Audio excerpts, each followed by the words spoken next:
mental health and our emotional intelligence is something that also need to be trained, and we don't pay enough attention on it. Bachelor's from Fine Art and Book Illustration and Media. During my working experience, it was always not enough for me to do like only book design. My field of interest was always graphic design, illustration, and psychology. So I'm thinking how to combine it. I'm really in love in service design, and I feel myself on the right place intuitively. It has a name and it has different methodology, and now I know how to make these things more effective. What I want to do is to create a bridge in between of therapies, like a mental gym. When you're into the wild, in the forest, you just become a kid at some moment, not only thinking but also thinking through making. The amazing thing of this master study is that you are not only in a service design, you can collaborate with other departments. You are free to explore whatever you want in a digital ideation, in eco-social, or creating something from wood electronics. When we have this coaching with our colleagues, it's amazing how much we learn from each other. I have this approach of illustrator and fine art, and then I'm talking to somebody who is from a business world, which is totally different way of thinking. Welcome everybody to this new session where we interview service design professionals. And today we are joined with Tetyana. Hello, Tetyana. Hi Danielle and hi Andy. Thank you for inviting, and it's lovely to see you both finally together. It's a long time no see. It's such a pleasure because we are doing these sessions where we do a portrait of a service design professional and learner. And today we're joined with you, Tetyana, and we will explore quite a few things with you. We will explore who you are, we will explore what is the project that you're working on, what you have learned around service design, and a few more things. But let's start directly. Can you tell us a little bit more about who you are, Tetyana, and how you arrived to service design? At the moment, I'm still exploring who am I. But my background, bachelor's from fine art and book illustration and media, I did long ago. During my working experience, it was always not enough for me to do like only book design. Like I was shifted from book design to illustration, like to art direction, something from there. I wanted something more, but I didn't know what I need. I always thought that design is something connected to a visuals, to graphic design, something like that. I always wanted to do like a master because my field of interest was always graphic design, illustration, and psychology. So I was thinking how to combine it. And my bachelor project was about a clinical depression and visuals. And I wanted to develop it into something bigger, not only visuals. So yeah, I was thinking like service design is probably something I need. And after 2 months, I was desperate. I'm sorry, Andy, but all the vocabulary and other stuff was very new for me, and I was a bit lost. But now, like you need a time for your brain connections to start to work. After 6 months, I started to understand what you were talking about during our co-modules.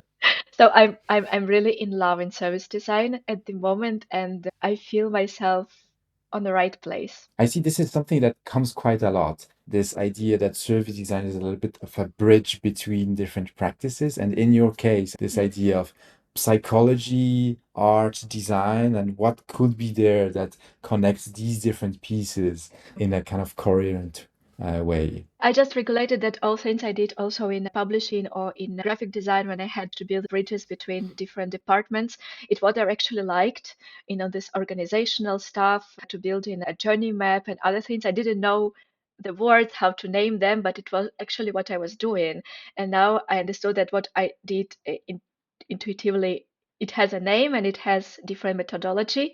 And now I know how to make these things more effective. Yeah, I think it's quite a sort of broad church of design. People come into it from lots of different directions, and because it does have that slight glue kind of aspect to it, it's often the stuff in between, pulling stuff together, and obviously that sort of ecosystem mindset. You can get people from all walks of life, actually different professions, and obviously design professions coming into it. What is your project about? What are you working on?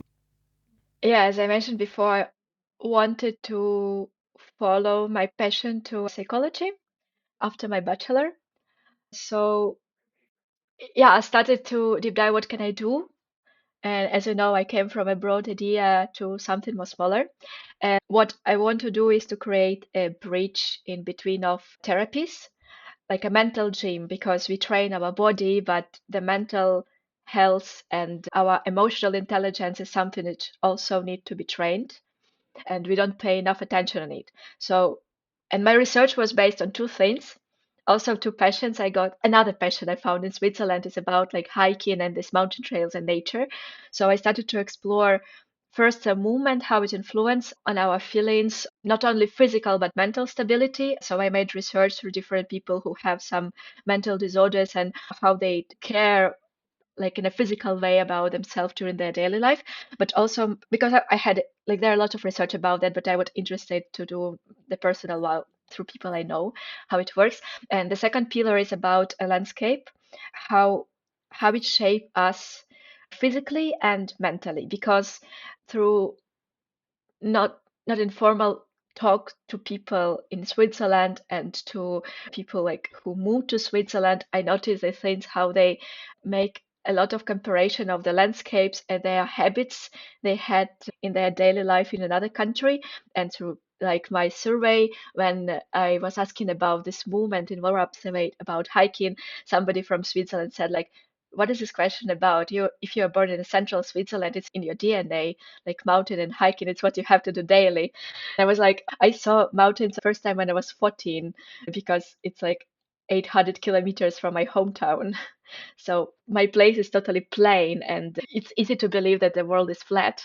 So yes, my perceiving of a place even here and how I deal with daily circumstances is different from somebody who was grown here, and it's usual to go like 2 kilometers down from a mountain to do a grocery. For me, it's a big thing to do.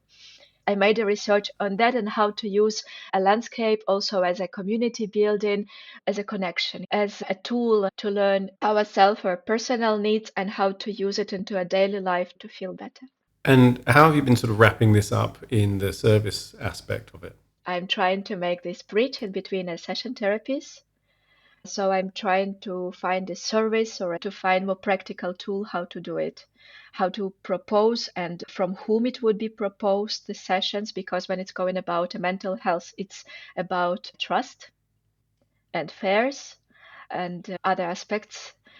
So you're sort of constructing more of like a kind of framework and a structure for this, not just going for a walk in the mountains, right? Yes, There's more structure to it, and that's the bit that you're working on and designing. yes, I'm trying to find out different like tools and services which would be presented to a user, because it's not just like as you mentioned, walking in mountains could be something on the way of how to make it trust, to bring interest, to follow it, and to continue doing exercises.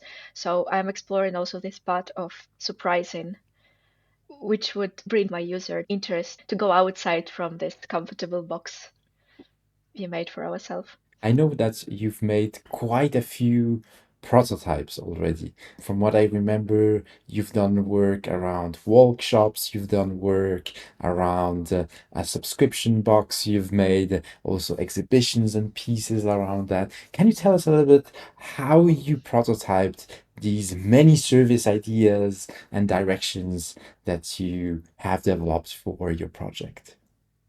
Yes, it was important for me to move from reading to practice because I read a lot of books from nature therapy and nature coaching. And it was all exciting and interesting, but I mean, I was excited how it works in real life to feel how is it to be a coach.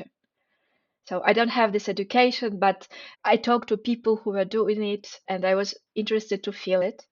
So I organized 3 sessions on a way I know on trails nearby my home, and I invited my classmates, so it's easier while you study, you have access to many people. But I was surprised that half of people who joined, somebody I actually didn't know.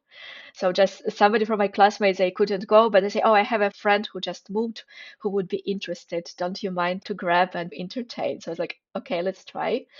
So I was surprised about that aspect that people didn't know me and they were ready to go with me somewhere in the wild into the mountains to do something they didn't know what. I took some recommendations from professionals I interviewed before, what to pay attention and some exercises I could try. I was interested to try different prompts, like drawing a map. As I'm illustrator, it was the most exciting part for me. Yes, and to see how participants interact with it. And the most precious things I got is through talking, through like how these prompts brought new ideas or born new memories from childhood or things they forgot about. Like we were collecting some pieces from a forest, and one of the participants said, like, "Oh, it reminds me a toy I was playing when I was 3, or like when I was 5 years old, and it was like 30 years ago. I barely forgot about it." And she started continue the storytelling about her joy, and it was beautiful also how people become free into the wild. So when we are in a city or in a cafe, everybody has this role of being somebody in front of somebody. And when you're into the wild in the forest, you just become a kid at some moment. So it was nice. I got a lot of insights and learnings. I did lots of mistakes for sure, and it was very useful. And the piece I did in a museum, it was a different approach, like a fine art approach. So every time I'm doing something around the object. So I'm creating illustration, or in the museum, created this piece of like mushroom from clay with an ear underneath. So it was like a metaphor of the nature that it can listen to us, and it's a living object. So it was a different approach, as I mentioned, from a fine art. And I just observed how people handled the tree. They were like curious, seeing mushrooms, and it worked perfectly with adults. So because it was easier to communicate with adults with these metaphors and prompts, but with kids it was very funny because some of them they never saw, like never paid attention on mushrooms on the trees. So it was a different communication with them, but my project is probably more to adults or to somebody who is open to this abstract thinking. It's been very impressive to follow your work, especially because you have this big strength in going from an abstract thought into making it very tangible. And one of the things that I found that you made brilliantly was also how you hacked existing services to try out new services. Can you tell us a little bit more about what you did with this thing, which is called Parcours Vita in Switzerland? Maybe Mhm. explain what is this Parcours Vita thing and how you used it as a way to prototype your own service ideas. Yes, it was my first try. Vita Parcours as a service in Switzerland in different cantons and different trails. There are 14 prompts with physical exercises with 3 different difficulties. Depends how trained you are. So it's available, it's free, and basically you can find it on a map. And to join from 1 to 14, it's like 4 kilometers way, like training thing. And I think Karin, during our coaching, she suggested to me to try to do these 14 mental health prompts. So I went to Schaffhausen to visit my friend, and I met this beautiful storytelling about how you enter a forest, how you greet it, how you open your like senses with breathing, with watching, with touching. And then for 4 hours, I basically saw no one doing Vita Parcours. And the most funny thing, I saw people approaching from like different parts, from the end, from like a middle. So my storytelling crushed because like at the end you had to greet and to like to wrap it all, to celebrate all this journey, but it made no sense when you started from the celebration to the end when you start to greet the forest. So it was a new learning that the storytelling should be totally different because as an illustrator, like a bookmaker, I keep it always in my mind, this storytelling from the first page, how it goes like to the middle of the book. And that was what I was trying to do. But yes, it didn't work. So I dropped that idea, but I'm coming back to it again after a year to try something different. It could be like a new prototype I would like to make, but not with 14 prompts because it's too much for mental health, especially for 4 kilometers. I mean, you just start to understand where you are and then the way is ending, and there are a lot of things you have to do. So I would like to repeat this prototype, but with less prompt and maybe a bit different approach to see how it works. It's Excellent. brilliant to see how much you learn in the process. You say a lot, I've made this mistake, then I adjusted it like that. What are some of the key lessons and insights about service design you've learned and that changed your perspective? Yeah, the first thing I mentioned that I started to understand clear what I'm doing because before it was intuitively. So I was feeling that, oh, it's right to go this way, but now I know how it goes. For example, it calls a journey map. Now I understand how to do it at least more properly, like what to pay attention on, what should I keep in mind. Yes, I think it became very helpful for me to understand what I should keep in mind and what I should pay attention on during the whole process of service. So it's not about creating a product and then to make a beautiful journey to it. It is about the journey, and the product at the end could be totally different. So based on user needs. So for me, as for Illustrator, it was very new thing, very inspiring and exciting because if I create a book, I know what I'm gonna see at the end, and my audience will find me. But when it's going about the services and to construct something, it's not about how beautiful it is, it's about what I find during my research. It's interesting hearing you relate that journey from kind of learning the method, if you like, or maybe having read something or learning the method to actually doing it. And I often think with this, it is like if I was a carpenter, I could teach you how to use a chisel, but the art of carpentry and the wood grain and knowing when something's finished, or it's like, I don't know, baking too or something, you can have the recipe, but there's a lot of like, oh, the dough's not quite there yet, feel how sticky it is under your finger, this is the thing to look out for when it looks this texture, and those kinds of things I think only really come through doing. Actually, I learned from you, like when I came to you during the coach and I say, "Oh, I want to make a game," and you're like, "Okay, what is for? Like, why do you need a game?" I'm explaining why is it your ending product, and every time it made me frustrated. But I like how my way of thinking changed. It helps me a lot even during the daily life. I'm glad to hear I wasn't just annoying.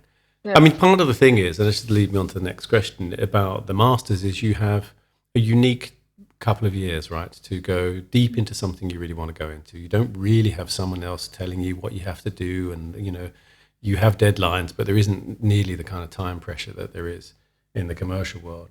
But there's also a safe space, right, where you can try things out and mess up, and there's no one going, "Well, you're fired now." I mean, it is a really nice environment for that. And obviously, we can then be a little bit more annoying and say, "Well, what's the point of that? What are you trying to do with this?" And less directive than you might get when you're actually kind of working.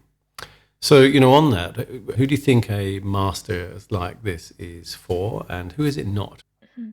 I'm a part-timer, so the duration of my master course is 6 semesters.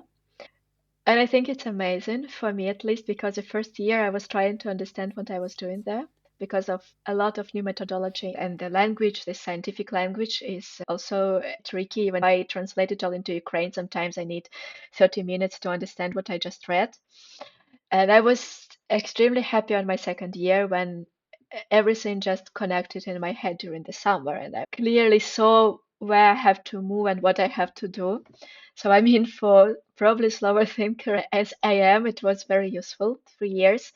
And you have this freedom of using different things at school. Like, as I said, I'm doing my prototypes and my research by creating prompts. And it's amazing that we have a lot of workshops at school available for us to do, like textile or something from clay, 3D, whatever you want. And you can connect it with a theoretical part, research part. So I think for somebody who would like to be handy and research thing at the same time, that's cool. And I understand it's a big for somebody who is very handy this part, who used to create stuff. This research part is tricky and uncomfortable. At least it was for me at the beginning.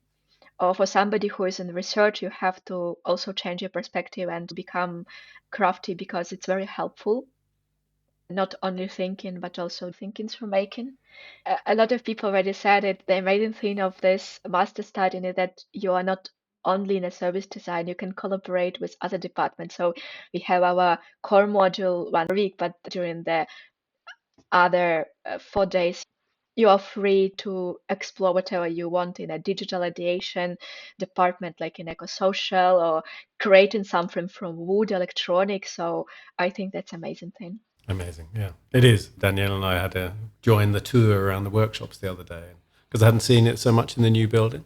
And you're very spoiled. You've got a lot available to you. It's pretty amazing. But also, as you say, there's all the other our colleagues who have a lot skills that obviously are appropriate to their masters that they lead and stuff, but also lots of other background. And it's really interesting. I always find when everyone introduces themselves and there's sort of someone who you would think, okay, they're working in that area and like an admin area and they're like Julia and it's got real skills in 3D printing and stuff like that. And so it's very rich. I appreciate the place, the space, the students and the colleagues. Yeah. Yeah, I think I would to end one more thing. Like we talked about it during our colloquium last time when we have this coaching with our colleagues. It's amazing also how much we learn from each other. Because as I mentioned, like I have this approach of illustrator and fine art, and then I'm talking to somebody who is from a business world, which is totally different way of thinking. And then I have this new insight. Oh, it's like I could go also this way, and how we exchange all this knowledge and how we learn. You are at a very interesting stage in your project where you're looking for people to help you out, maybe for partners. How can people who are listening to this help you out? First, I'm trying to be active on LinkedIn. I'm trying to post when I need a help in participating in some of my workshops.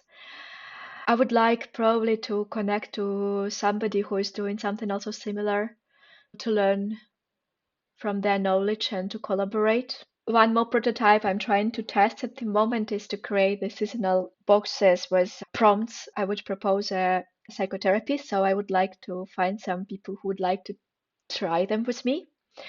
And this box is like a collective knowledge of communities of some regions in Switzerland to help to explore a place nearby, like possibilities of nature through communities and storytelling and stories. So maybe somebody who is involved with that or into the in German Ebnis, I would like to communicate to. I'm sure that there are people who might be very interested to try out your experiments. And I'm sure that there are some professionals who might be very interesting people that to collaborate with. And so please knock on Tetyana's LinkedIn door or website, and I'm sure there will be lovely ways for participating and collaborating. And we can find you on Instagram too, right? Yes. I keep Yes. seeing lovely pictures of you sort of on the top of mountains and then beautiful sketches, beautiful illustrations. So. Thank you. There are a bit more than on LinkedIn because it would be weird to post on LinkedIn. Hey guys, I hiked recently in Right, yeah. somewhere in Yeah. Graina, yes. But there are also some insights I have every time from hikings, yes. From hikes. So, thank you so much, Tetyana and Andy, for this lovely conversation. I think we learned a lot about how we can integrate also art and psychology within service design. It's been brilliant to see all your prototypes and your reflections about all these learnings, failures, positive moments. And so on my side, a big thank you to you, Tetyana, for joining us today, for sharing all your knowledge. And obviously a big thank you also to you, Andy, for all the smart questions, as always. Pleasure. Thank you, Tetyana. Thank you. Have a lovely week. Cheers.